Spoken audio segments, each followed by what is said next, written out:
Les amis, nous revoilà. Je me suis permise de couper la vidéo avant que ça coupe d'un seul coup et qu'on ait l'air complètement idiot. Et donc, comme je vous disais, ces repères spatio-temporels, j'ai l'impression qu'il y a du sens.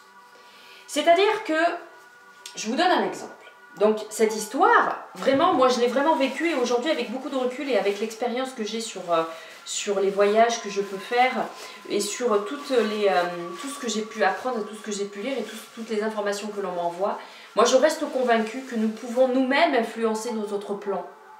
Vous voyez ce que je veux dire? Je vais vous faire un dessin, j'espère qu'on va bien le voir. Vous êtes là, en 2023,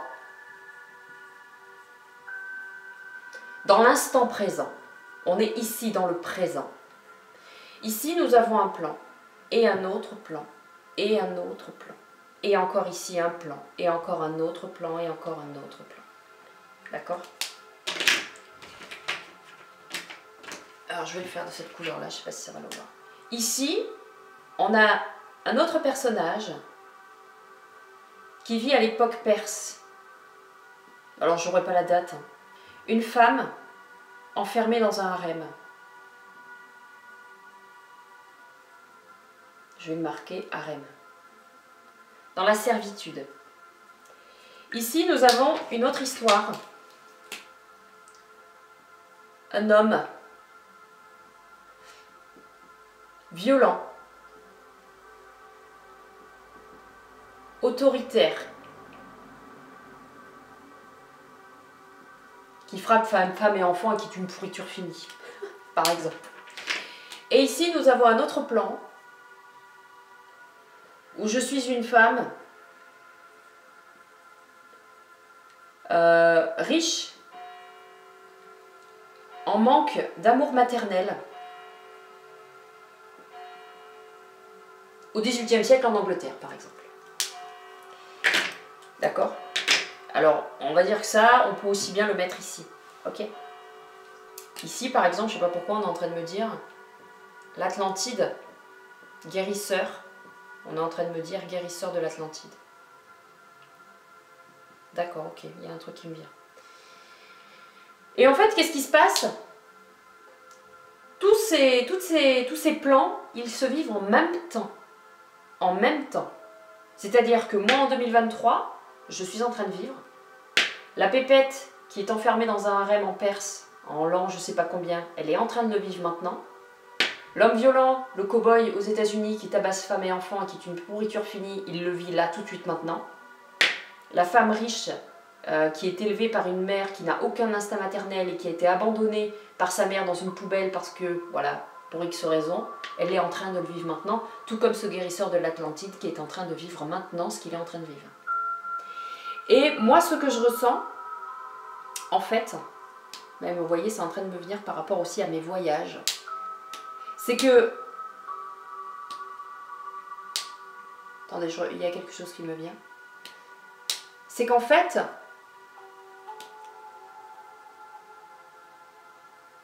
je peux être un guide pour cette demoiselle.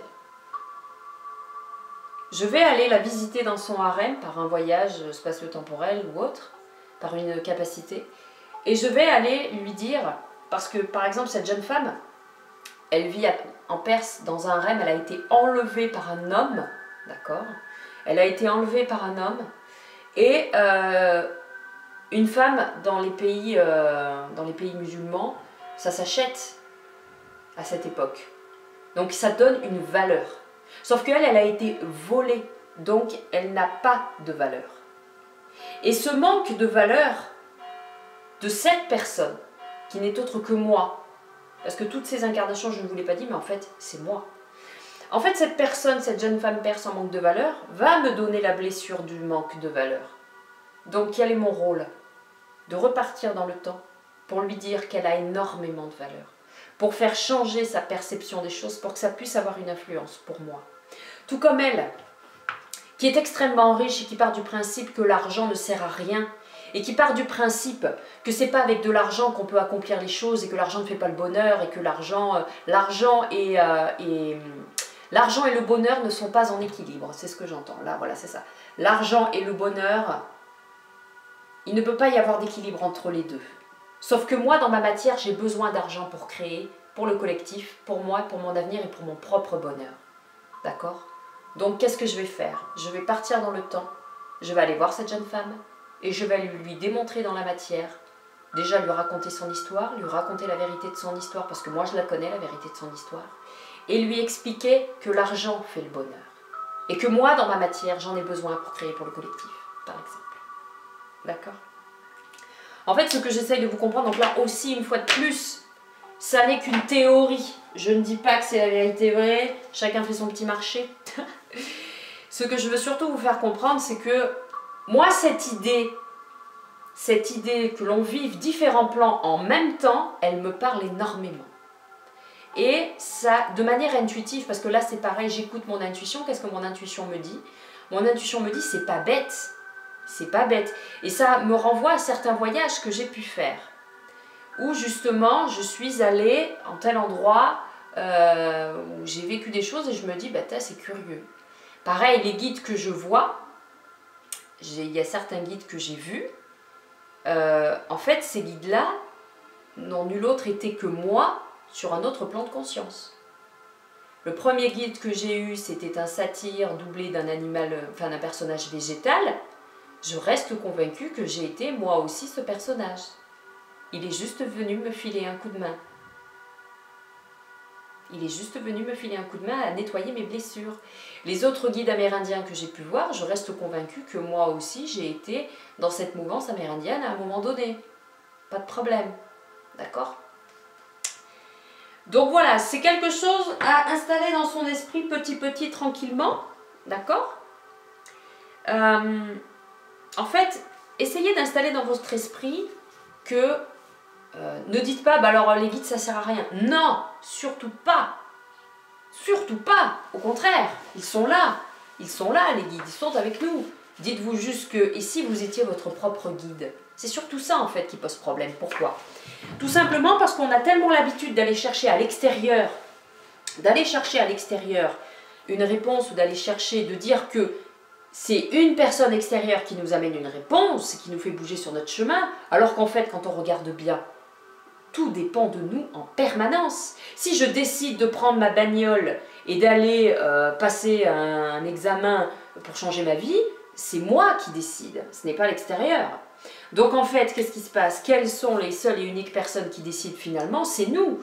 Quels sont les derniers décisionnaires dans la vie sur notre chemin? C'est nous. Tout nous revient en permanence. Quand les guides vous disent que ça dépend de vous, effectivement, ça dépend de vous. Mais le guide qui vous dit ça, c'est elle, c'est lui, ça dépend de vous. En permanence. Ça dépend de vous tout le temps. Donc, dites-vous que vous avez la possibilité d'influencer certaines choses dans votre vie. N'attendez pas que ça tombe du ciel. Aide-toi, le ciel t'aidera. Aide-toi, le ciel t'aidera. C'est pareil au niveau des capacités extrasensorielles. Si par exemple, j'ai été effectivement un guérisseur de l'Atlantide. Le guérisseur de l'Atlantide, il est toujours en activité. C'est juste que, alors certains ont dit que les civilisations ont disparu. Visiblement, si on part du principe que les repères spatio-temporels, en fait, ils sont toujours actifs, en même temps, ça veut dire que les Atlantes sont encore en vie. Ça veut dire que les dinosaures sont encore en vie. Ça veut dire que tout est encore en train de vivre. C'est juste que c'est pas visible pour nos yeux parce que c'est sur des plans de conscience différents. Mais tout est encore actif. Et donc, vous pouvez très bien, je ne sais pas par quel moyen les amis, mais on va dire par le voyage chamanique ou autre, ou par le voyage, simplement en vous reconnectant à votre âme, aller récupérer les ressources. C'est comme ça qu'on va récupérer les ressources. Quand on parle de vie antérieure, quand on dit qu'on va aller chercher nos vies antérieures, en fait, on va simplement chercher nous sur d'autres plans de conscience. Les vies antérieures, c'est nous sur d'autres plans de conscience. Il y avait eu cet exemple qui avait été donné par Mark Lovey, chez Mark Lovey qui s'appelle, que j'aime beaucoup, il est marrant. Il avait expliqué que une personne qui a peur d'un chien, en fait, je ne sais plus vraiment comment il explique, mais une personne qui a peur d'un chien, en fait, il explique que sur un autre plan de conscience, cette même personne, elle est noire aux États-Unis, qui se fait courser par un chien à l'époque de l'esclavagisme, et qu'il a tellement peur du chien que la personne qui est dans sa réalité aujourd'hui a exactement la même peur au même moment, au même endroit. Là, c'est pareil. sa théorie est juste. Moi, je trouve que sa théorie, enfin moi personnellement, elle me parle beaucoup. Et je serais d'avis que ces plans de conscience-là, on peut aller récupérer des choses comme des grands.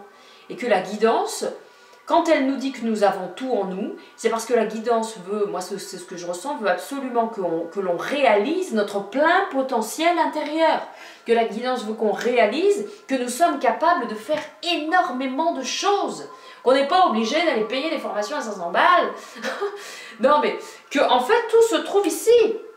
Dans notre chakra cœur, on a énormément de capacités qui sont juste endormies, qu'on a juste à réveiller, juste en les regardant et en les considérant. Vos capacités extra-subtiles, extrasensorielles, elles vont se réveiller pour certains qui cherchent et qui se demandent comment elles peuvent se réveiller. Elles peuvent se réveiller, elles vont se réveiller. Si vous les considérez un tout petit peu, si vous sentez qu'elles sont là, qu'elles sont à vos côtés, que vous prenez le temps de les regarder, j'ai envie de dire tout simplement. Et en fait, c'est grâce à ces différents plans de conscience qu'on se rend compte qu'on peut finalement, nous sommes notre propre guide.